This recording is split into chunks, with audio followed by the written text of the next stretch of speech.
طلبة EST1 اللي لسه مخلصين محاولة يناير ولسه منتظرين النتيجة، عايز اقول لحضرتك ان شاء الله تجيب سكور محترم وزي الفل، ولكن كلنا دايما بنبقى حاسين بالسكورات بتاعتنا. يا ترى سكوراتنا هتكون كويسة، يا ترى سكوراتنا هتكون مش هتكون اظبط حاجة. كل واحد بيكون عارف هو هيعمل ايه في السكور بتاعه. ولكن لو انت لسه عندك نوع من انواع التخوف وبتقول يا ترى ان شاء الله المرة دي تبقى اخر ترايل بالنسبة لي، خلاص ابدأ اشتغل ES2 او ACT2 لو انت داخل اي جامعات او كليات علمية. وبالتالي لان حضرتك انت هتلاحظ حاجه مهمه قوي، انك عندك دلوقتي الترايل اللي جايه هتكون في ابريل. ترايل ابريل طبعا قبليها رمضان، كل سنه وانتم طيبين، فهتلاقوا الدنيا كده يعني زحمه ومش عارفين نعمل ايه. فعشان كده ابدا من دلوقتي قبل ما يظهر السكور بتاعك، ابدا اشتغل مع حد ES2 او حد ACT2. ولو انت حابب تحضر حصه كومبليتلي فور فري تشوف المنهج بتاع ES2 بنشتغل ازاي او ACT2 بنشتغل ازاي، عشان تلحق وقتك. خلاص ما فضلش غير 7 اسابيع 8 اسابيع، هتلاقي دخل عليك رمضان، هوب هتلاقي نفسك بعد رمضان على طول هتلاقي الامتحان على طول. فبالتالي لو تسمح ركز جدا، ما تضيعش وقت كبير جدا انك تستنى النتيجه بتاعتك، ولكن ابدا اشتغل على طول في ES2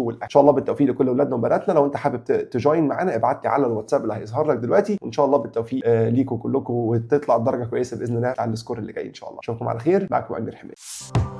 Maths House Institute for American Diploma.